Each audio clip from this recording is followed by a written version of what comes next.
І што думае пра гэты народ Бог у вечнасці? Беларусы яднаюць падзеленае хрысціянства сабой. І скажа на вёсцы і пан, і мужик. В самой назве Беларусь скразіць святло. Без нас чалавецтва не будзе, без нас беларусаў чалавецтва не поўнае. За 2 дня нация не делается. Это процесс пошука. Соблазняют тем, что они белорусы.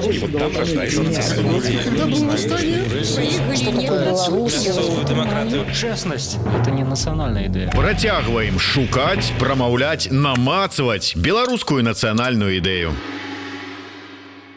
Усім прывітанне. В эфіры чарговы выпуск праграмы «Ідэя X». Праграмы, падчас якой мы працягваем шукаць, прамаўляць, намацваць беларускую нацыянальную ідэю. Як звычайна з вами Зміцер Лукашук, а шукаць гэтую нацыянальную ідэю, фармуляваць яе, дакладней будзе сказаць так, перафармулёваць з улікам атрыманага досведу, з улікам тых падзеяў, якія перажылі мы ўсе. Мы сёння будзем з маім госцем Павлом Северынцам. Прывітанне, Павел. Добрый дзень, Зміцер. Перафармулёўваць я не просто так сказаў. Справа ў тым, што мы з Павлам ужо сустракаліся. Мы ўжо фармулявалі з ім нацыянальную ідэю. Я не памятаю дакладна, здаецца, гэта была вясна 2020 года.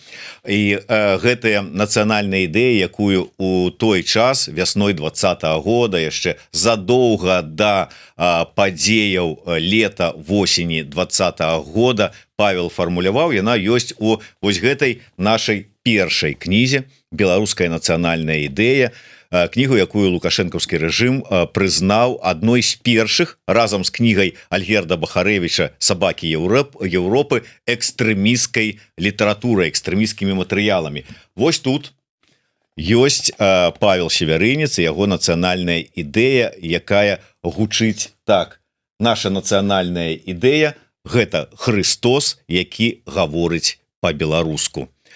Павел, я разумею, што так прынцыпова ад самого гэтага вобраза, ад такой думкі вы не адмовіліся, але перагледзелі сваё бачанне? Удасканаліў і завострыў. Самага першага,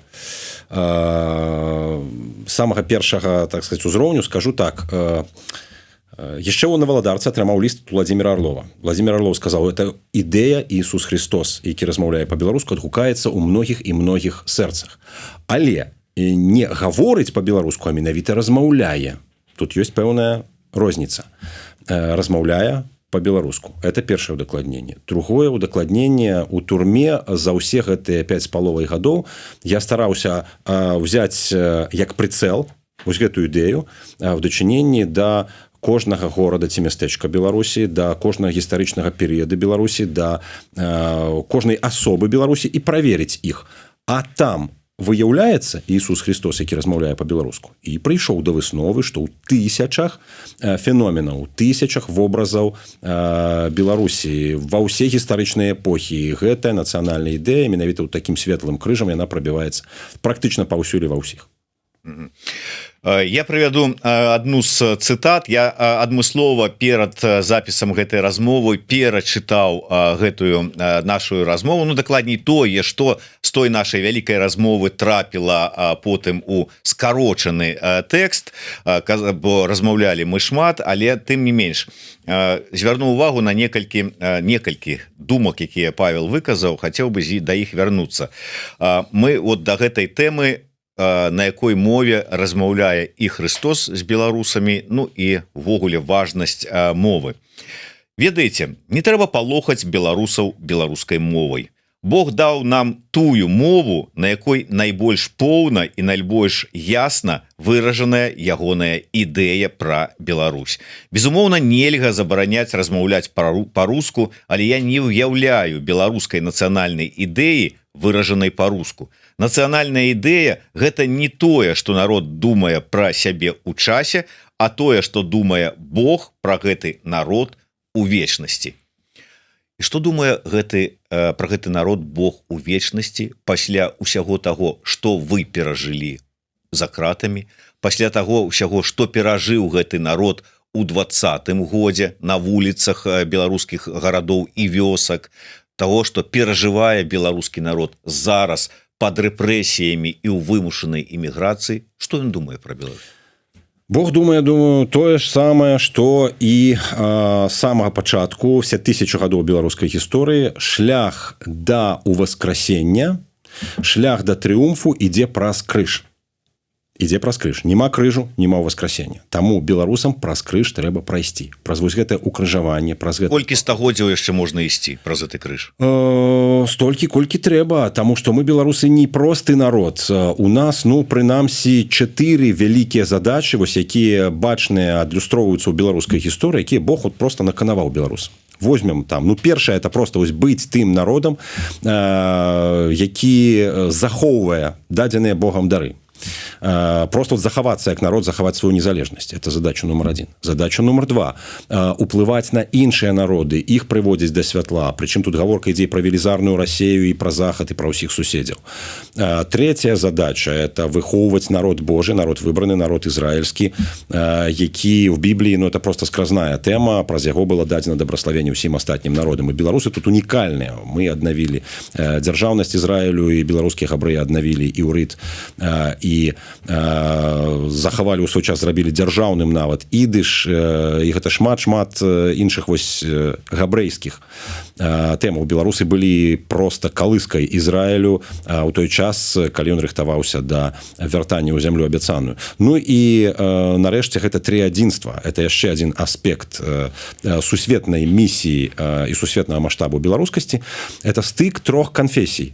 Хрысціянства падзелена ва ўсім свеце. Падзелена, здавалася, просто безнадзейна. Але Беларусь яднае сабой вось гэтыя 3 канфесіі. Так, як у формуле у імя Айца і Сына і Святога Духа яднаюцца царква Айца праваслаўя, царква Сына каталіцтва і царква Духа Святога пратэстанцтва. Яны яднаюцца ў Беларусі праз сем'і, праз храмы, якія былі там і касцёлам, і кальвінісцкім зборам, і царквой на працягу сваёй гісторыі, і праз святых усіх канфесій, і праз людзей, якія праз сваё жыццё былі спачатку кальвіністамі, потым праваслаўнымі, потым каталікамі, ключавыя асобы нашай гісторыі. Такія і Леў Сапега, напрыклад, і Богуш Сестранцевіч, і Іпатій Пацей, і сам Скарына, урэшце рэшт Скарына, ён невядома да якой канфесіі належаў, а ў рэальнасці ён быў і праваслаўным, і каталіком, і пратэстантам, нават у свой час, у час рэфармацыі. Усё гэта ў нас выясняецца і высвятляецца як у фокусе. Дарэчы, цікавы момант. Закранули вы шмат, што давайте я паколькі, каб потым не забыцца, вось вы распавялі пра вот гэтую сітуацыю са зменай канфесій. Ці там, я не ведаю, это атрымліваецца змена веравызнання, ці як это? Гэта ввогуле не здрада? Насамрэч, гэта не здрада, таму што беларусы яднаюць падзеленае хрысціянства сабой. Это спроба аб'яднаць наадварот. І тут мы, маючы гэты ўзор трыадзінства, вяртаемся ізноў там да, напрыклад, падзеленасці беларускай апазіцыі. А як аб'яднаць адных, другіх і трэціх? Трэба влезці в скуру і адных, і другіх, і трэціх. Трэба пабыць і адным, і другім, і трэцім, для таго, каб разумець іх.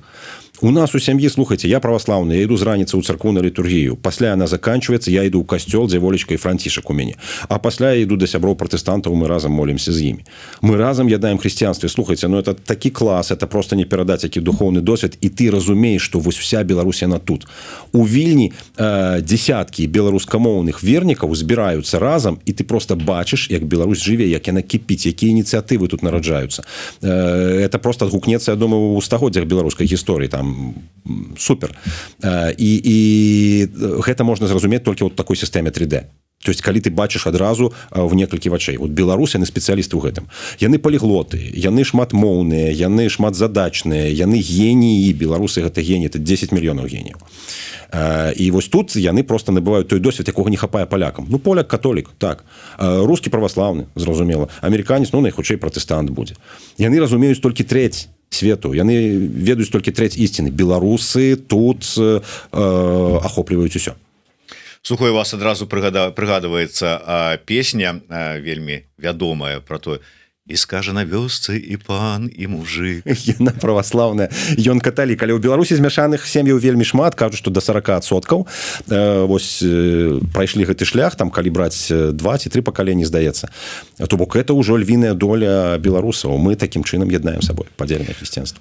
Павел, вы як сапраўдны палітык знайшлі вельмі добрае апраўданне, вот кажучы про тое, што ну вот палякі, каталікі, ўсё, а мы вот спазналі і тое, спазналі і гэта, якія мы тут малайцы, якія мы тут спасцігальшчыкі, а можа насамрэч мы просто прыстраиваемся добра, мы просто пад як это, што выгадна зараз, то і ідзем там. О, зараз вот тут вот уніятаў прыціскаюць, то я пайду у праваслаўныя, а потым каталікі перамогуць праваслаўных. Ой, так я ж каталік, у мяне карта паляка прыгатаваная у кішэні ззаді, у джинсах схаваная. То бок гэта такая хамелеоннасць такая, не? Такая опцыя заўсёды ёсць, і час ад часу яна выглядае сапраўды там як прыстасаванства альбо тутэйшасць, кажучы словамі Янкі Купалы, але ў рэальнасці у глобальным маштабе і пры наяўнасці тых людзей, якія цвёрда стаяць на пазіцыі яднання ўсіх і свядомага выбору той канфесіі, у якой Ісус Христос размаўляе па-беларуску, мы атрымліваем велізарную колькасць магчымасцяў. Мала таго, мы не проста такія крутыя, ну Бог нам даў нарадзіцца вось на такім скрыжаванні. І тут як ты хочаш круціся. Адкуль, напрыклад, у праваслаўнай сям'і з карынаў каталіцкае імя Францішак? Купецкая стратэгія. Купецкая стратэгія, таму што старэйшы сын праваслаўны, сярэдняга тады хрысцяць у каталіцтве, і ўжо ёсць выхад адразу на 2 рынкі. Што ж, хлопцы там самі будуюць сваё жыццё асабістае далей, але агулам сям'я атрымлівае все магчымасці, якія толькі магчымыя, багацей. І вот это вот стык, вот эти унікальныя беларускія хады, яны даюць нам і жывучасць, яны даюць разуменне ўсіх, яны просто даюць той унікум, які у нас у кодзе. У нас просто вот, ну, ген трыадзінства у беларусаў ёсць. Беларуса якога не вазьмі, ён зразумее і каталіка, і праваслаўнага, і пратэстанта, таму што ён цудоўна разумее, як это працуе ў самой Беларусі. А як гэта адбіваецца на усведамленні, разуменні сваёй ідэнтычнасці? Хто ты тады? Як у сям'і Івановскіх? І як гэта добра апісаў Павел Церашковіч, назваўшы гэта абранай ідэнтычнасцю, калі я абіраю, хто я там тады? Я паляк, я літовец, ці я беларус по астатачнаму прынцыпу? Вот гэта і ёсць крыж беларусаў. Таму што такая вялікая місія, это ж не проста мы там класна аб'ядналі всех траіх, сидзім як Будды, такія разумненькія, мудрыя, всіх павучаем, як жыць. Праз гэта трэба прайсці як праз крыж, як праз укрыжаванне. То есть вот это разрывае на кавалкі. Ну, в гісторыі паглядзіце, там праваслаўныя ў адзін бок, каталікі ў другі бок, там яшчэ і пратэстанты ў свой, і гэта выкарыстоўвалі все ворагі беларусаў. Беларус реально рвалі на часткі, насплывала крывёй, і сотні тысячаў беларусаў аддалі сваё жыццё вот просто за тое, каб, ну, беларусы жылі, просто фізічна жылі. Таму што нас рвалі все 3 цывілізацыі, ну, кожная ў свой бок. Але выжылі.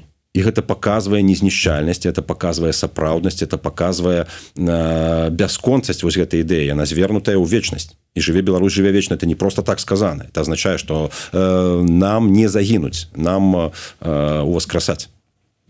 Ну, можа быць, але калі мы нарэшце вызначымся з гэтай сваёй ідэнтычнасцю, чаму іншыя ўсё ж таки здолелі прыйсці, ну ладно, не будзем браць там іншыя краіны Европы, нацыя будаўнічыя працэсы, нават тут у бліжэйшых наших суседзяў еўрапейскіх былі там 18-19 стагоддзя, хай вось па словах Яўгена Магды, да прыкладу, украінскага палітолага, зараз вось толькі, але завершылася канчатковае фармаванне нацыя ва ўкраіне, а ў нас калі?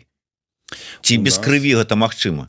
У нас яно ідзе, і кроў была ў беларускай гісторыі, і ў 20-м годзе, і пасля 20-го года кроў была. Мы не забудземся і пра тых беларусаў, якія аддалі сваё жыццё за нашу і вашу свабоду ў Украіне, напрыклад. Гэтая кроў ёсць, і яна пазначае не толькі межы айчыны, яна пазначае яшчэ там нейкія ментальныя межы ў гісторыі. Праўда, без ахвяраў, без крыві не бывае, без пакутаў не бывае, але адначасова які гэта гарт. Вот я кажу зараз зноў жа пра тых, хто прайшоў турму. Хтосьці кажа, зламаныя лёсы, там столькі людзей, там просто вот жыцці літаральна там трэснутыя пасярэдзіне. В рэальнасці гэта круто, такі досвед, такі гарт. Тут той выпадак, калі за аднаго, значит, за аднаго небітага там, за... Да. тут той самы выпадак, калі за аднаго бітага двух небітых даюць. Заблытаўся сам, заблытаў усіх, но ўсё так, ну так было прыгожа і пераканаўча. Павел, так, зараз я хацеў яшчэ одну цытату, зараз просто пагляжу, якая. Ідэальным для Беларусі з'яўляецца гармонія ўсіх трох асноўных канфесій. Калі гэта атрымлівалася, мы перажывалі найвышэйшы ўзлёт нашай культуры, духоўнасці, эканомікі. У нашым залатым веку траціна уплывовых родаў былі кальвіністы, траціна каталікі, траціна праваслаўныя. Трыадзінства складае структурную асаблівасць беларускай нацыянальнай ідэі. Вялікае княства літоўскае. Якая канфесія там была? Залаты век. Залаты век. Ну, давайте спачатку вот пройдзем по шляху, дзе Ісус Христос размаўляў па-беларуску цягам усёй беларускай гісторыі. Спачатку праз праваслаўе. В рэальнасці до 15 стагоддзя той самай канфесіі, якая была народнай, найбольш шырокай і размаўляла па-беларуску, это рэальна было праваслаўе. І мы паглядзім там ад Ефрасіні Полацкай і да Канстанціна Астрожскага, это рэальна было праваслаўе. Каталіцтва было яшчэ польска альбо літоўскамоўнае, у нас, значит, там пратэстанцтва яшчэ не было. В 16 стагоддзі на народнай мове пачынае размаўляць кальвінізм. І рэфармацыя прыходзіць пад лозунгам «Даеш святое пісьмо народнай мове народа». І вот з'яўляецца Скарына, вось у нас з'яўляюцца рэфармацыя кальвіністы, і в 16 стагоддзі эстафету праваслаўя перахоплівае кальвінізм. Але вот уже конец 16 стагоддзя, настае 17, мы пачынаем разумець, што беларуская вера – это унія. Тому что касцёл робіцца все больш і больш польскім.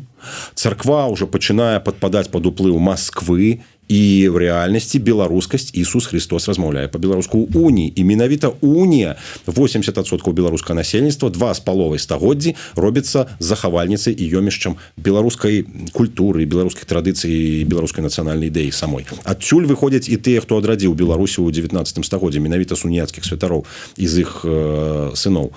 Ну а потым ужо ў пачатку 20 стагоддзя, калі унія знішчаная літаральна, гэтую пальму першынства перахоплівае каталіцкі касцёл. І да гэтага часу каталіцкі касцёл лідар і флагман у пытанні захавання нацыі. То есть Ісус Христос размаўляе па-беларуску зараз найперш у касцёле. Мільён вернікаў у Беларусі спявае, моліцца Богу па-беларуску. Вот это ёсць тое самае сэрца, якое складае стрыжань беларускай нацыі.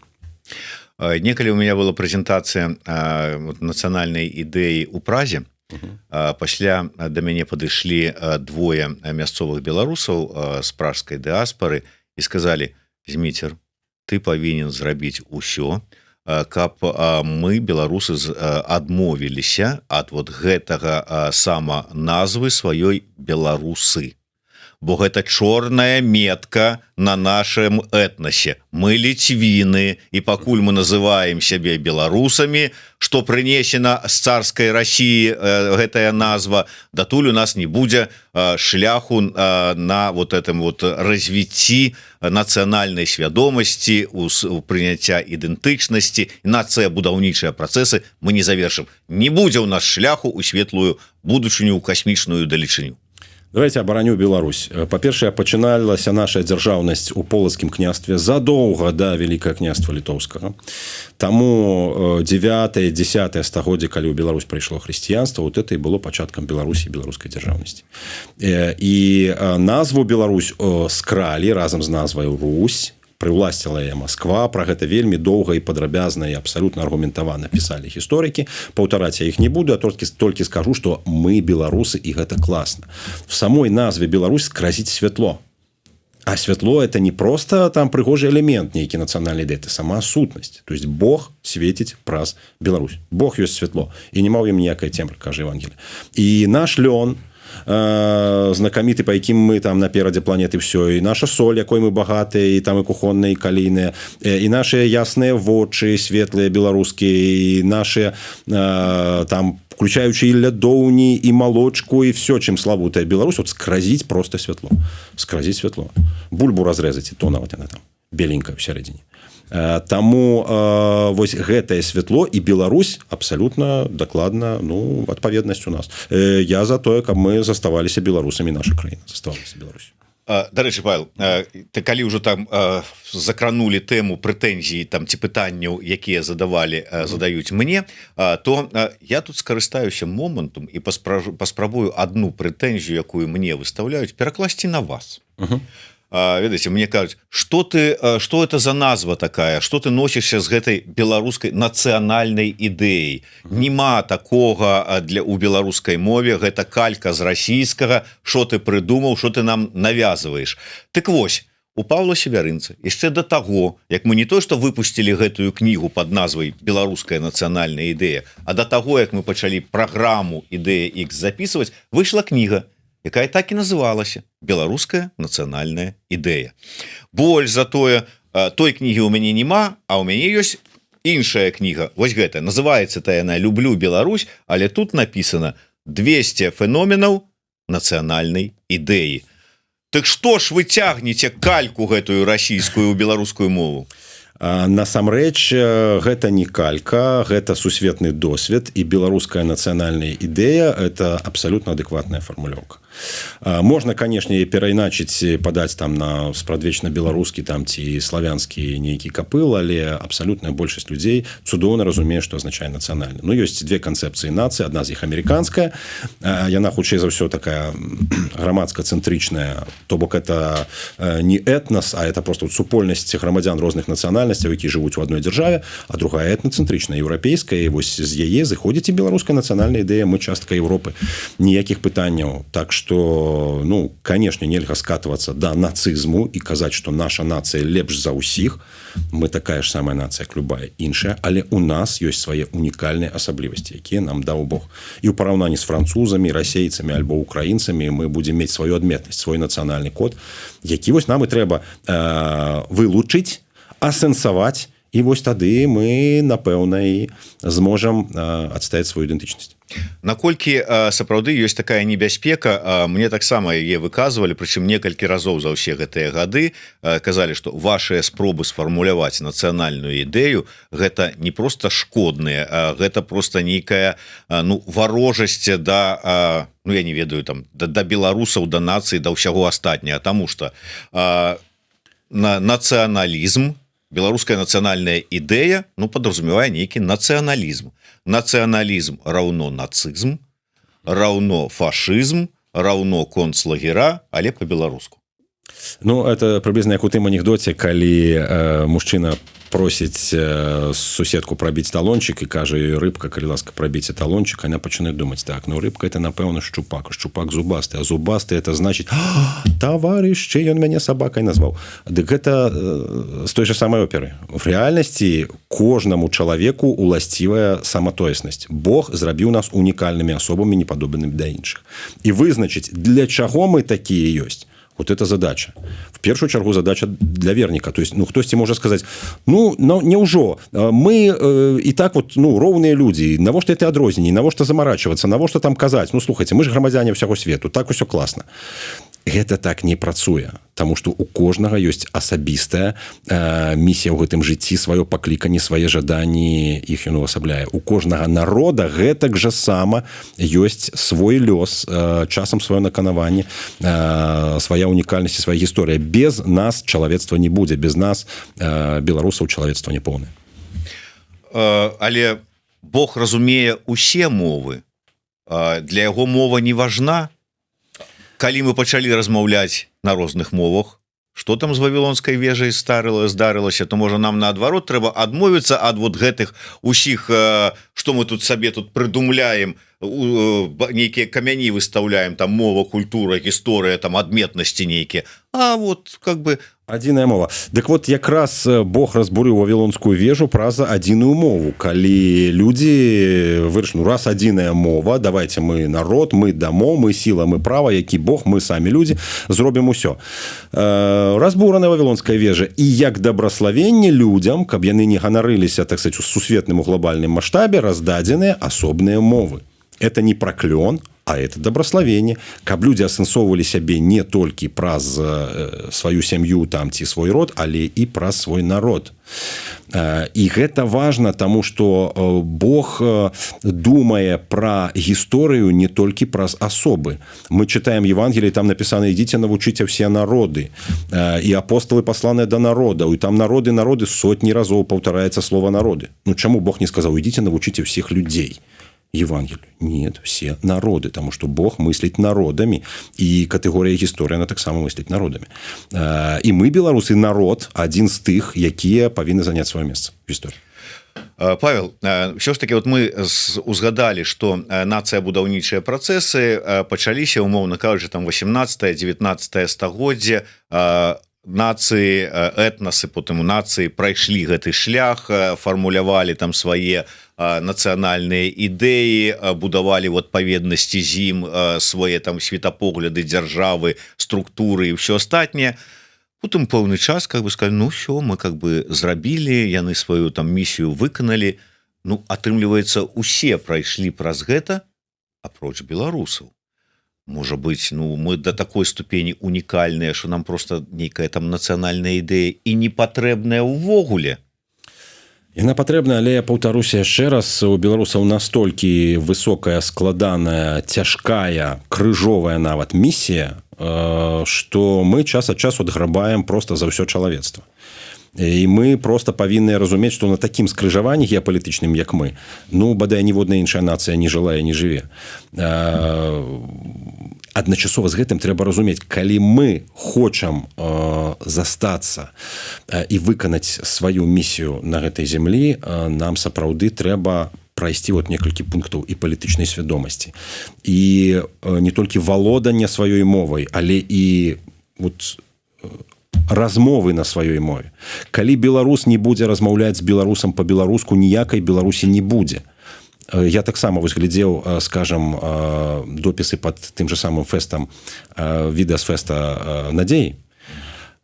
І я бачу вот відэа з беларускамоўнай хрысціянскай песняй «Земля бацькоў». Класная, кранальная, там просто слёзы выступаюць на вачах.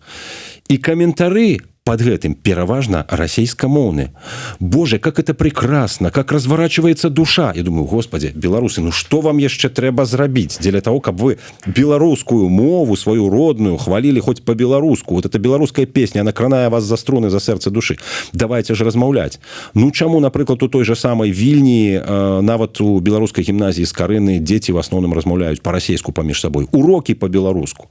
Бацькі там стараюць іх да беларускасці схіляць, вот размаўляюць паміж сабой па-расейску. Ну, таму што яшчэ не пераадолелі, не перакрочылі вось гэты бар'ер. Зараз там, дзякуй Богу, от, вывезены, дэпартаваныя палітвязні, іх сем'і ходзяць у тую ж самую Скарынаўку, даюць іншы прыклад, размаўляюць па-беларуску. Чуваць усё часцей беларускую мову. Ну, все-таки ж давайте. То есть это заклик до нас, до белорусов. Я не скажу, что мы такие классные, белые, пушистые. Господь нам дал шмат что, мы только покутуем, и мы вельми бедненькие, треба шкодовать. Тут треба самим нормально попрацаваць. Треба просто, ну, оттискаться там по 100 разов в день в плане ментальности и культуры. Треба змушаць сябе до беларускасці, нават калі вот кепска атрымліваецца спачатку. Потым пойдзе лягчэй, ну, поверьте. Але без гэтага мы будем мець з вами русский свет, без гэтага мы будем з вами мець войну, без гэтага мы будем з вами мець праблемы и будем гадаць, колькі яшчэ стагоддзяў нам рабіцца нацыі. Размаўляць па-беларуску. Падтрымаю тут Дашкевіча, падтрымаю тут Беляцкага. Это адзін з першых рэцэптаў. Але давайте глядзець сучаснаму жыццю, сучаснай нашай сітуацыі у вочы. Ладно, гэта мы кажам, можа быць, гэтыя словы можна перанесці на Беларусь, беларусаў у Беларусі. А вот калі мы гаворым пра дыаспару, пра нас, навошта нам гэта? Ведаеце, у мяне была сустрэча у Лісабоне, і на яе прыехала дзяўчына, якая таксама была вымушаная з'ехаць пасля 20-го года і жыве ў Партугаліі, прычым не ў самім Лісабоне, дзесьці там у невялічкім гарадку побач. Гадзіну яна ехала на аўтобусе, каб прыехаць на гэтую сустрэчу. Яна рускамоўная. Мы пачалі гаварыць пра беларускую мову, пра важнасць захавання, аднаўлення, вывучэння, вот як у каго хто у якой сітуацыі знаходіцца. Яна кажа: вот я жыву зараз у гэтым гарадку, увогуле беларуска адна. Мне там по-беларуску гаварыць нема з кім, вот чисто фізічна, с аднаго боку. З другога боку мы ўжо разумеем, што мы тут не на пару месяцаў, не на паўгады, і нават не на год, як мы спадзяваліся спачатку, што мы тут вельмі надоўга. Нам трэба тут знаходзіць сваё месца, нам трэба тут сацыялізавацца, нам трэба мову мясцовыя вучыць. Навошта мне ў гэтай сітуацыі, ведаючы, што я, можа, ніколі не змагу вярнуцца ў Беларусь, навошта мне беларускую мову? Кажа, дайце мне вот хоць адзін аргумент, з якім я скажу, ну да, вот сапраўды так яно ёсць. Вот што б вы адказалі? Адказаў бы, па-першае, што шмат людзей, якія сутыкнуліся з ёй у жыцці яшчэ ў Беларусі, многія застаюцца ў Беларусі, многія з іх свядомыя беларусы. Но перакананы, што ў жыцці любога беларуса вось такія людзі сустракаліся. І дзеля гэтых людзей, дзеля таго, каб скарыстаць іх досвед, тут это было б в соцсетках хаця б. Ну, адна ты в горадзе, ну, соцсеткі-то ёсць, інтэрнэт-то ёсць, супольнасці-то ёсць. Вот цікава ж даведацца, як на радзіме. Чым старэйшым робіцца чалавек, тым больш яго цягне, это рана ці позна будзе вот это прыцягненне ўзмацняцца. Раз. Другое, ну, Бог дае нам той набор культурных, псіхафізічных, ментальных элементаў на сваёй роднай землі, які адпавядае нашай гармоніі. Калі мы пачынаем харчавацца бананамі, мы беларусы, ну, у нас збоі пойдуць проста. Таму нам падабаецца бульба, нам падабаецца сала, нам падабаецца капустка, все тое, што елі продкі, тое ж самае в культурным сэнсе. То есть нам тое, што беларусы 1000 гадоў размаўлялі на роднай мове, тое, што яны маліліся да Іісуса Христа, вот это ёсць наш нацыянальны код, это ёсць адпаведнасць нашага ментальнага здароўя. Калі мы гэта робім, ну, мы просто здаравейшыя. Ну, можна не рабіць зарадку па раніцах, можна там не чысціць зубы. Ну, таксама нармальна, людзі все жывуць, менш трацім часу на гэта. Ну, слухайце, в тонусе ж сябе трымаць трэба, і в ментальным і культурным тонусе мы можам трымаць сябе толькі праз беларускую мову, ніяк інакш. Я яшчэ одну цытату вашу дам. Абсалютная большасць сімвалаў Беларусі – гэта хрысціянства. Бел-чырвона-белы сцяг, белая палатніца з крывёю укрыжаванага Хрыста. Пагоня, вершнік на белым кані, вобраз Ісуса Хрыста. Нацыянальны гімн, які спяваюць зараз у эміграцыі, на мітынгах, на кангрэсах, магутны Божа – гэта спеўная малітва. Усе тры галоўныя сімвалы сыходзяцца на Ісусу Хрысту. Ведаеце, Павел, некалі таксама до 20-го года яшчэ ў Мінску мы записывалі праграму с Сергеем Шупой, і Сергей сказаў такую фразу: ведаеш, вот шкрабані любога беларуса, і под тонкім наносам хрысціянства у кожнага з нас хаваецца паганец. Менавіта таму нам бліжэй і купалле, менавіта таму мы там і вось гэтыя нашыя песні даўнія бабулькіны спяваем, дзе пра Хрыста немалі ёсць, пра купалінку, дзе ёсць там пра ўсё астатняе. То бок ўсё ж такі, можа, беларусам бліжэй тое далёкае, спрадвечнае, паганскае. Тое далёкае, спрадвечнае і паганскае, яно, канешне, в такім калматым куточку душы ў беларусаў сядзіць. Гэтаксама, як і ў душы кожнага беларуса, в незалежнасці ад ягонага тэмпераменту ці характару, сядзіць звер. То есть нешта плотскае, нешта зверынае, нешта такое, што патрабуе там прыгажосці, красы, там і, можа быць, нейкага нават акультызму, яно ёсць у душы кожнага.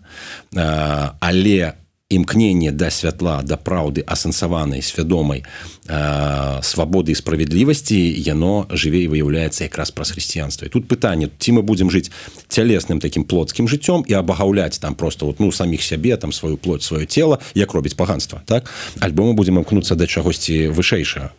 Мы, беларусы, можам выжыць як нацыя, я перакананы толькі тады, калі мы будзем цэліць вышэй і імкнуцца вышэй. І вось гэта якраз хрысціянства. А што ў нас у душы? Ну, вот давайте 20-й год возьмем.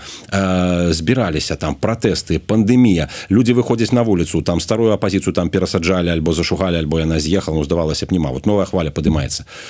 І жнівень месяц квітнее ўвесь Менск, а потым і ўся Беларусь квітнее бел-чырвон-белымі сцягамі. Адкуль гэта ўзялася? Слухайце. Адкуль гэта ўзялася? Ну, неўжо взялі, там прынеслі, там эти сцягі бэнэфаўцы раздалі. Няўжо малады фронт так распладзіўся, што там сотні тысячаў людзей выходзяць пад чырвона-белым сцягам? Не, это сцяг Ісуса Хрыста, он просто як тарфяны пажар. Шух, і ёсць. І тое ж самае, не гледзячы ні на якую прапаганду, ніякія там казкі пра калабарацыю там і ўсё астатняе, тое ж самае будзе і на наступным гістарычным павароце. Чырвона-белы сцяг Ісуса Хрыста.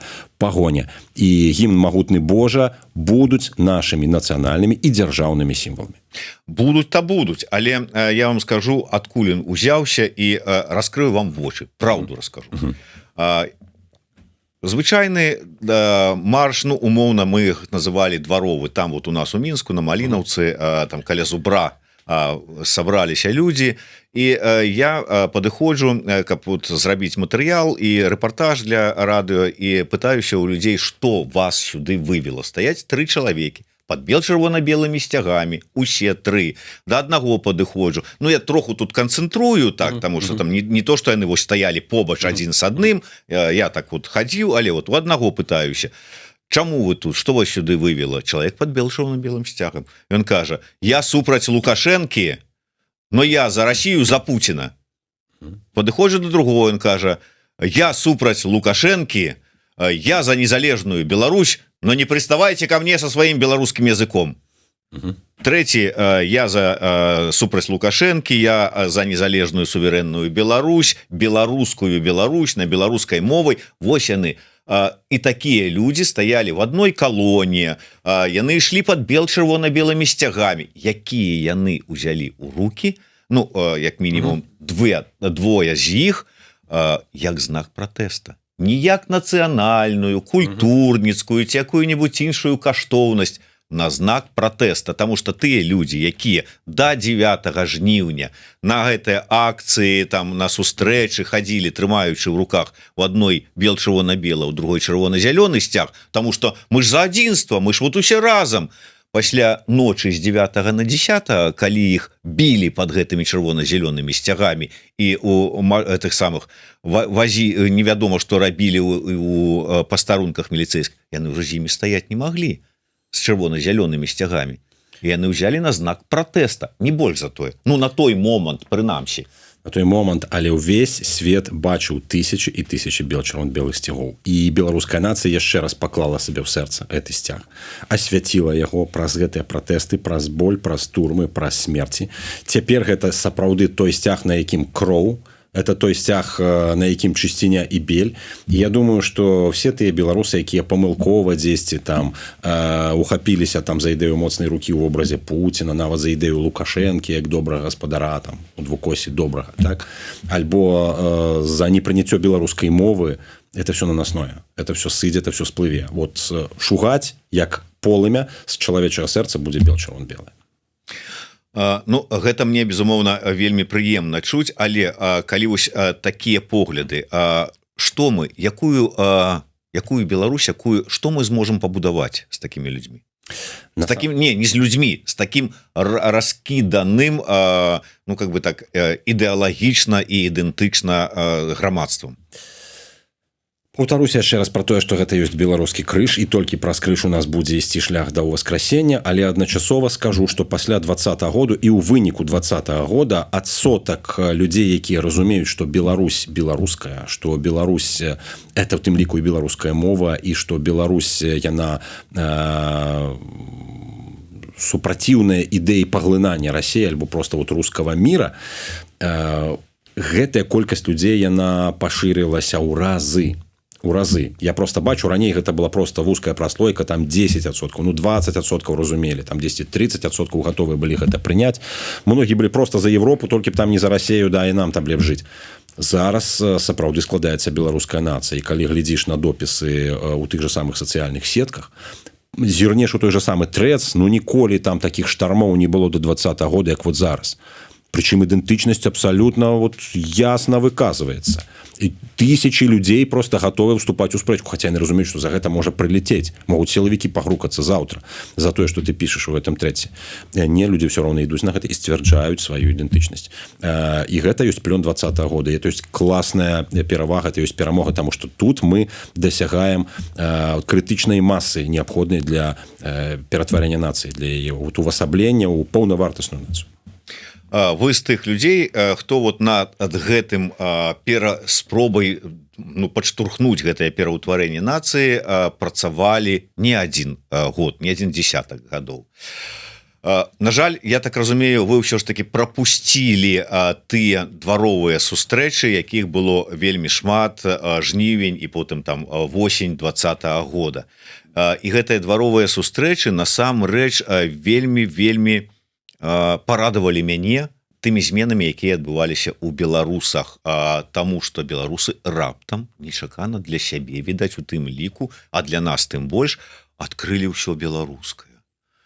І такія: вау, 3 чарапахі, Вольскі, клас!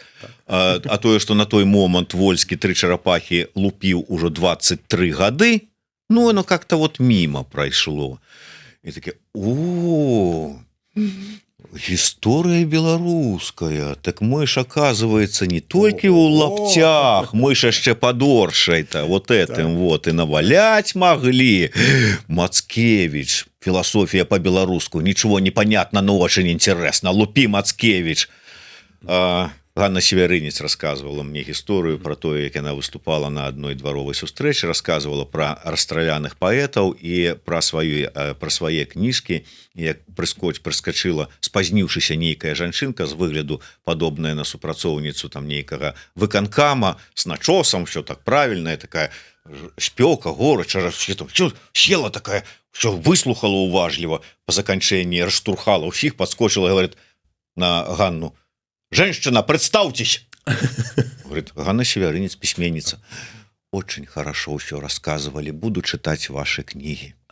І гэта было пра ўсё. Вот датычна ўсяго гісторыкаў немагчыма было прыцягнуць у студыі Еўрарады, таму што яны за вечар маглі ладзіць 2, а то і 3 сустрэчы. Яны праводзілі одну сустрэчу, прыязджалі людзі, забіралі іх машынай, везлі ў іншы канец горада на іншую дваровую сустрэчу, і ўсё гэта такое. У нас была сустрэча где-то ў 23-м годзе у Штутгарте. Мы были разом с Александром Помидоровым, вот, и я так рассказываю это все, вот, як это все адбывалася людям. Я кажу: слухайте, вот беларусы, патлумачьте мне, вот чаму, вот гэта ж усё, і 3 чарапахі Вольскага, і гісторыя Беларусі, і літаратура, і ўсё астатняе, там тэатр купалаўскі, уздоўж якога вы кожныя выходныя ездзілі са сваёй серабраначкай у ГУМ, а яго не заўважалі. Вот чаму вы гэта не заўважалі да гэтага часу? Паднялася адна дзяўчына і сказала: «А гэта вы вінаватыя ў тым, што мы гэта ўсё не заўважалі». Я говорю: «Вот мы з Памідоравым у тым ліку». Яна говорит: «І вы таксама». Говорю: «И в чем же вот мы виноваты?» Она говорит: «А вы нам всем очень тихо про все это рассказывали». Так что, Павел, расскажите мне, чему вы так тихо это все рассказывали до 20-го года? Думаю, что можно было и трэба было грукацца гучней. Як умели, як могли. Затое цяпер тыя, хто не пачуў, не дачуў до 20-го года, пасля 20-го года становятся побач. Я не буду казаць, что мы, конечно, рабілі все слушна, и там виноваты народ, виноваты люди. Тут зразумела, что варта і трэба было весці ўсё шырэй. Это я з часоў маладафронтаўскіх нават беручы там шукаю шматлікія памылкі, якія былі зроблены, бо нам трэба будзе працаваць у значна больш шырокіх маштабах, калі Беларусь будзе вяртацца да свабоды, дэмакратыі, незалежнасці, калі Беларусь будзе рабіцца вольнай. Так что разом. Гэта вяртанне без сілавога сцэнара магчымае? Магчымае, я ў гэта веру. Магчымае, ніхто не думаў, што Савецкі Саюз разваліцца, прынамсі, без вайны. Холодная вайна была, разваліўся. Сабраліся ў Белавежскай пушчы, поставілі роспіс, выпілі нават. Вот Господ сказаў, што все, скончыўся Савецкі Саюз. І ён скончыўся. Такое можа быць. І такія цуды ў Беларусі таксама могуць быць. І гэтаму вельмі моцна дапаможа беларуская нацыянальная ідэя і тое, вот, чым вы займаецеся зараз. Олег Латышонак неяк сказаў, што часам, дакладней, у беларускай гісторыі вот усе гэтыя ўздымы, яны былі заўчасныя. Да прыкладу, паўстання Каліноўскага.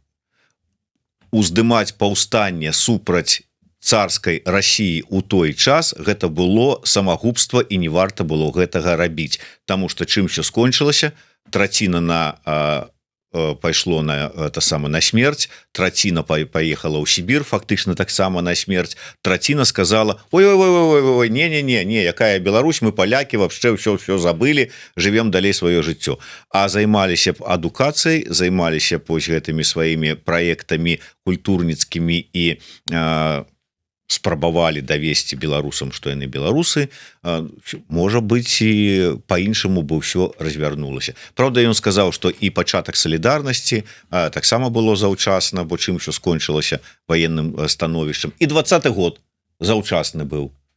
Так калі ж мы знойдзем той момант, калі мы своечасова? Думаю, што ўсё тут было своечасова. Творца гісторыі Бог, і ён дапускае, каб здаралася тое ці іншае. Ён абарочвае зло на добро. І ён здабывае кветкі з гною. Таму нам трэба спакойна прымаць тое, што з намі адбываецца. Возьмем для прыкладу Багушевіча, нават тое самае паўстанне. Так? Ён пайшоў маладым чалавекам на паўстанне, паранены, все расчараванне, значыць, хаваецца. Але ён не пачаў асімілявацца, не пачаў там вучыць рускую мову там і рабіцца патрыётам там Расіі альбо рабіцца там польскім патрыётам. Ён прыязджае ў Вільню і ён пачынае абараняць беларускіх сялян. І ён піша беларускія вершы, якія робяцца пачаткам новага беларускага адраджэння. Вось гэта для нас прыклад. Не атрымалася так, мы зробім гэтак. Мы умеем. Мы сапраўды трыадзіныя, мы міжмоўныя, у нас унікальныя магчымасці, мы беларусы геній. Мы здольныя будзем зрабіць самае галоўнае ніколі не здавацца. І ўсё ж таки, Павел, наколькі беларусам гэтая беларускасць патрэбная? Наколькі ім ляжыць вось гэтая душа да ўсяго гэта? Можа, сапраўды у нас вось такі унікальны шлях. Нам не трэба быць як палякі ўсім польскамоўнымі, там як немцы немцамоўнымі і гэтак далей. Вот такі народ на раздарожжы, як да сказаў, плаваючая, мерцаючая і ўсё астатняе там абдзіраловіч. Вот на мяжы. Значыцца, вот такое у нас усё постоянно и, дарэчы, интуитивная. Нам можно заставаться вот такой интуитивной попелушкой и казать, что ж, добра, да, конечно, рызё есть, что ж, праца бясконцая, все это есть. А можно все-таки, поверивши, статься королевой. Беларусь можа статься и павінна статься королевой. Потому что вот гэта якраз гісторыя про беларусаў. Это як гісторыя про Святлану Ціхановскую, якая просто з хатняй гаспадыні ператварылася ў прэзідэнта-электа. Это вот тое, што выяўляе раптам беларускую нацыянальную ідэю. Цуды ёсць. Яны просто побач з намі, і важна іх прыняць, важна ў гэта паверыць, тады яны робяцца рухаючай сілай гісторыі. Ведаеце, Павел, пры ўсёй павазе, але мне лягчэй паверыць у тое, што папялушка можа стаць прынцэсай каралевай, чым у тое, што там вот это, которые не могуць сказаць, разобрацца, ці я рускі са знакам якасці, ці я тутэйшы, ці я яшчэ там абыякавы да жыцця, там ці моя хата з краю, ці я яшчэ невядома хто, што яны нарэшце скажуць: так мы нацыя, мы ведаем сваю ідэнтычнасць, мы ведаем, мы вызначыліся. Магчыма, нам давядзецца прайсці праз многія яшчэ выпрабаванні. Перш чым мы ўсё гэта атрымаем, мы просто бачым, як Господ зараз гартуе, шліфуе, прасейвае і правейвае ўсю беларускую нацыю. Рэальнасці тое, што мы перажываем, это страшэнныя працэсы. То есть вот не хочется іх перажываць. Не хочется жыць у час такіх пераменаў. Але мы разумеем, што стан душы беларусаў такі, патрэбнае вось гэтае ачушчэнне. Патрэбныя вось гэтыя пакуты дзеля таго, каб да воскресення дайсці.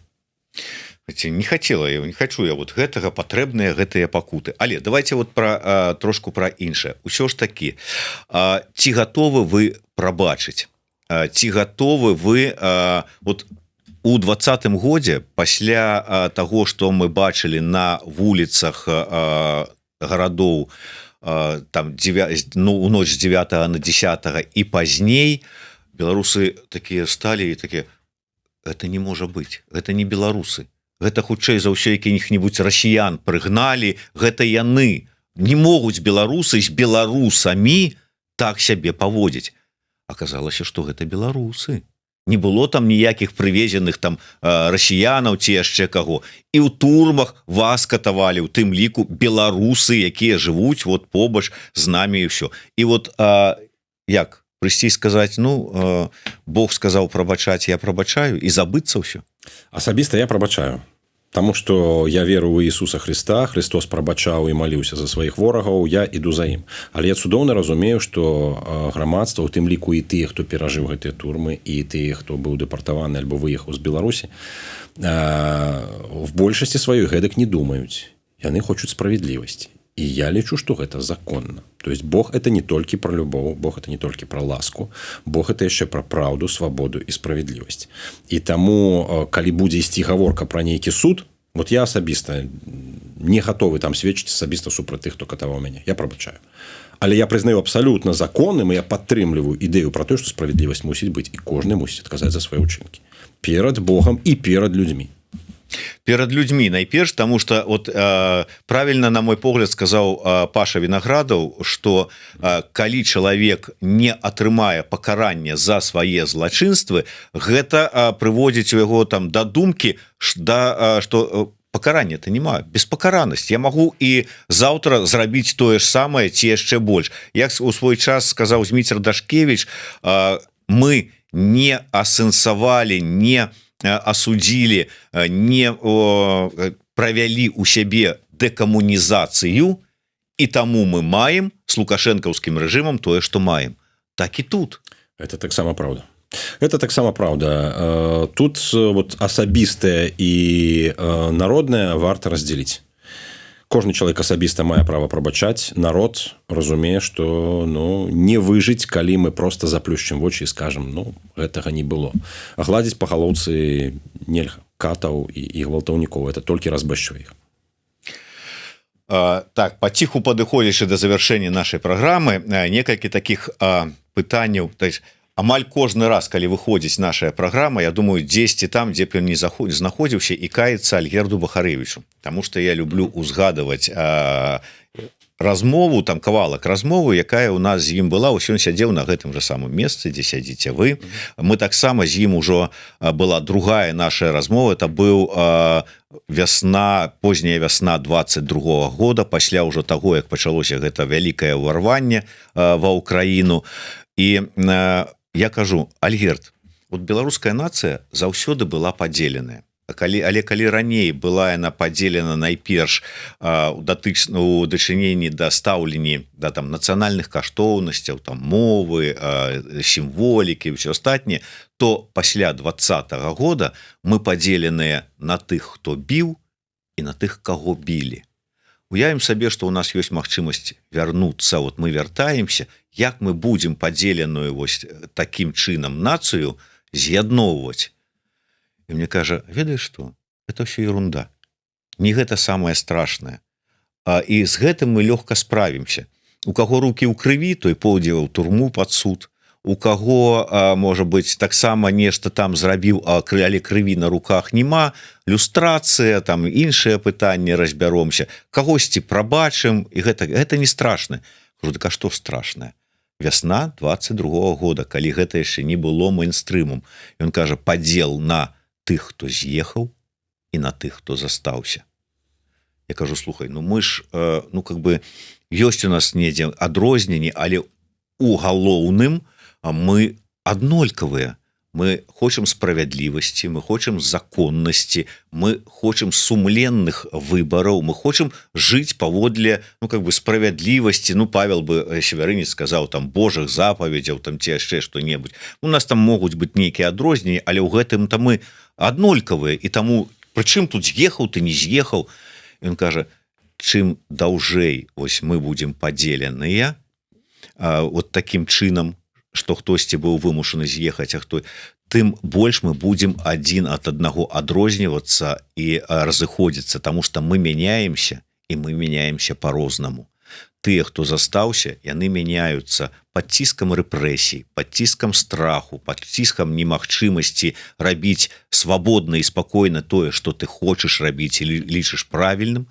Тут мы мяняемся пад ціскам свабоды, магчымасці рабіць, што мы хочам, гаварыць, што мы хочам, пад ціскам тых праблемаў эміграцыі, якія ў нас у кожнага ёсць, таму што не салодкімі калбаскамі польскімі там ці там хлебам літоўскім нас усіх сустракаюць. У нас усіх ёсць праблемы, і гэта ўсё нас мяняе, і мяняе нас по-рознаму. І таму, калі гэта зменіць, чым даўжэй мы будзем падзелены, тым больш мы будзем вот так вот разыходзіцца. І калі момант, то не факт, што мы раз і вот так вот прыбяжым, і такі вось мы тут з Паўлом Семярынцам, тым больш, што у яго ёсць 200 феноменаў нацыянальнай ідэі, і у нас 3 кнігі нацыянальнай, і мы такія: беларусы, глядзіце, мы вам тут нацыянальную ідэю, якую класную сфармулявалі. Ззаду за нами там Лябедька будзе ісці, кажа: а глядзіце, якую там праект Канстытуцыі 4-й уже я для вас напісаў. Там эканамісты, там Аліса Рыжыченко, там, да прыкладу, вот, глядзіце, праекты рэформ мы вам прыгатавалі. А беларусы такія стаяць з таго боку і кажуць: ведаеце што, дзе вы там все это фармулявалі, пісалі, там прыдумлялі, едьце туды і рабіце з гэтым што хочаце, у нас тут свайго хапае, вы ўжо даўно адарваліся, вы нас не разумееце, нашых патрэбаў, чым мы жывем, паветра нашага. Будзе зусім не так. Я веру ў тое, што будзе так, як было ў 1918 годзе, калі 3 чалавекі з Вільні, браты Луцкевіч і Ластовскі, прыехалі раду, значыць, усебеларускага з'езду і пераканалі тых, хто збіраўся на усебеларускі з'езд, абвясціць незалежнасць Беларусі. Яны прыехалі з эміграцыі. 3 чалавекі, якія там музеі рабілі, займаліся чым-небудзь, чужыя, адарваныя, жылі далёка за лініяй фронта нават, не проста за мяжой. Яны прыехалі і перавярнулі вот беларускую эліту на ідэю незалежнасці, на ідэю БНР. Альбо беларускі народны фронт, які у канцы 80-х гадоў сабраўся ў той же самай Вільні, у эміграцыі сабраўся, не давалі ў БССР сабрацца, сабраўся, сфармуляваў праграмы, задачы, вот вярнуліся ў Беларусь і перамянілі Беларусь. І мы казалі, і тыцкалі, і казалі, што вы не знаеце, вы нас не прадстаўляеце там і так далей, а яны гэта зрабілі. Воля Божая была на гэта, і калі мы несем нацыянальную ідэю, нават калі нас сутыкаецца з супярэчнасцямі, з крытыкай, з непаразуменнем і неразуменнем, з непрыняццём нават, яна прабівае сабе дарогу праз сэрца сама, на вылёт. Той самы момант, як мы яе выказваем, той самы момант, калі мы пачынаем маліцца па-беларуску, спяваць па-беларуску, размаўляць па-беларуску, яна працуе. Бог працуе праз сэрцы людзей, там перагародкі зносяцца проста аўгі выстайні. Это будзе як паводка. І тут будзе адзіны дух. Будзе адзіны дух, той самы дух, які вот адчувалі тыя людзі, якія ў 2020 годзе казалі: мы ж адныя, мы ж народ, мы разам, і думалі все адно, ішлі все в адным накірунку. Ды так і будзе. Это ўжо было ў гісторыі Беларусі, это робіцца все мацней і мацней. Вось гэтыя родавыя схваткі, яны узмацняюцца, і ўрэшце рэшт будзе той час, калі народзіцца Беларусь. Ну, будем спадзявацца, што народзіцца. Вот вельмі крыўдна толькі, ведаеце, што да гэтага часу не нарадзілася, да гэтага часу не сфармавалася тая нацыя, не сфармулявалася гэтая ідэя. І думаеш, ну чаму? Чаму вот усе некуды пабеглі, а мы вот недзе там апошнія у этом аэрапорце, дзе мы што, пакінутае святло выключыць? Глядзіце, я раскажу вам анекдот напрыканцы, каб было павесялей. Прылятаюць іншапланецяне і пытаюцца ў зямлянаў там, ну, якія у вас тэхналогіі, як у вас там все адбываецца, так далей. Ну, все ім показалі, расказалі, ну, як вы размнажаецеся? Ну, вот ім показалі. Іншапланецяне кажуць, ну і што? Ну, як, а што, праз 9 месяцаў будзе дзіцёнак. Так і навошта было так спяшацца? Пытаюцца іншапланецяне. 9 месяцаў. Вот Бог так зладзіў, што ад зачацця до нараджэння праходзіць 9 месяцаў. Час – это цэлая эпоха ў жыцці там чалавека. У нас таксама нараджэнне – это не аднамомантны працэс. Это нельга щелкнуць пальцамі і сказаць: а вот зараз народзім. Пацалаваліся, і вот народзім зараз. Это цяжкі шлях. Это трэба выношваць унутры сябе. Это трэба нараджаць. А это балюча. Але гэта будзе. І мы, як сказано ў Евангеліі, все-таки, калі жанчына ўжо не памятае болю ад радасці, што нарадзіўся чалавек на свет, мы таксама не будзем памятаць той болі, якую мы прайшлі, таму што народзіцца Беларусь. Ну, будем спадзявацца, што народзіцца. І вось гэтая народжаная, нованароджаная Беларусь, наша Беларусь, Беларусь нашай мары, там які палітычны рэжым? Гэта прэзідэнцкая краіна, парламенцкая, анархія, вялікае княства 2.0. у праграме беларускай хрысціянскай дэмакратыі это прэзідэнцка-парламенцкая рэспубліка, таму што ва ўмовах наяўнасці Расіі нам патрэбна будзе дастаткова моцная улада, але пры гармоніі з такім істотным парламентам, які фарміруе ўрад. Прэзідэнт, які бярэ на сябе функцыі бяспекі, парламент, які фарміруе ўрад, я думаю, што на гэтым балансе, а гэты баланс узяты яшчэ з часоў нашага залатога веку, мы зможам пабудаваць Беларусь. А месца царквы? А царква будзе натхняць, а царква будзе займацца сацыяльнымі пытаннямі, яна будзе апекавацца тымі, хто не здольны парупіцца сам пра сябе. Вот царква бярэ в нармальных здаровых грамадствах на сябе тую функцыю, якую там у лукашэнкаўскай Беларусі кепска выконваюць сабесы, значыць, і сацыяльныя аддзелы пры райвыканкамах. Царква будзе дбаць пра тых, хто не можа, і царква будзе натхняць тых, хто можа. Ну, яна будзе такой часткай дзяржавы? Не, царква аддзеленая дзяржавы гэта стандарт ва ўсіх паспяховых грамадствах, у тым ліку і хрысціянскіх. Але адначасова царква будзе і фарміраваць свой сацыяльны запыт да палітычных сілаў і праз гэта уздзейнічаць на палітыку, і адначасова будзе даваць апору. Царква, прычым трыадзіная царква, і праваслаўная, і каталіцкая, і пратэстанцкая, беларускамоўная, Ісус Христос все-таки размаўляе па-беларуску, яна будзе даваць аснову і падмурак, маральны падмурак. Вот у брытанцаў брытанская каралева, яна ж, ну, в прынцыпе, што яна вырашае? Яна ёсць, яна сімвал, яна трымае ідэю брытанскай нацыі в сабе увасабляе. У нас это хрысціянская царква. Я думаю, што і ў Канстытуцыі месца хрысціянскім прынцыпам, і ў практычнай палітыцы яны будуць адлюстроўвацца. Прамога не, канешне, я думаю, што святары не будуць удзельнічаць у якасці дэпутатаў там у парламенце альбо ў выбарах у якасці палітыкаў, але яны будуць уплываць. Але прэзідэнт умоўны, ну, ці кіраўнік краіны, якім бы там не быў, там старшынёй парламента, ён павінен, каб у яго біяграфіі, што ён пабываў ужо і каталіком, і праваслаўным, і... Ідэальны варыянт. Это быў бы ідэальны варыянт. То есть такі вот спазнаў, такі прыстасаванец такі. І ён разумее ўсіх трох цудоўна. Прыстасаваўся і ну вот такая вот наша рыса. З праваслаўным светам, з пратэстанцкім, з каталіцкім, з цэлым светам, з цэлай планетай ён зможа размаўляць на роўных. Я то ведаю, быў. Ясно. Ну, пабыў рускім, пабыў там палякам, стаў беларусам. А вот тут можа быць, але я меў першую чаргу канфесійнае трыадзінства. Ну што ўжо такое звужаць? Можна ўжо пашыраць? Гэта не выключана. Это не выключана, таму што да розных ідэнтычнасцяў вялікія людзі ў нашай гісторыі сябе адносілі, але ўрэшце-рэшт рабілі дзеля Беларусі. Дзяржаўная мова якая і колькі? Беларуская мова дзяржаўная, адзіная беларуская мова дзяржаўная. Пры гэтым размаўляць і па-расейску, там і па-ангельску, па-кітайску, я думаю, што спакойна можна будзе. У роў на мяжы з Расіяй каго запускаем? Кракадзілаў ці піраній? Я спадзяюся, што там будзе цывілізаваная мяжа, без рвоў, без кракадзілаў. Праз гэтую мяжу будуць пераходзіць тысячы місіянераў, якія будуць спрабаваць змяніць Расію. Тая місія, на якую мы паклалі стагоддзі. Місіянеры, культурныя ініцыятывы, мы будзем старацца вось гэту барбарскую імперію, эту імперію цемры перамяніць. Ну, не ведаю, як сказаў Лявон Артурович у адной са сваіх песен, можа быць толькі дзе там адкапаць кулямёт і змяніць. Калі у нас вера не будзе. Час такі. Вера слабее.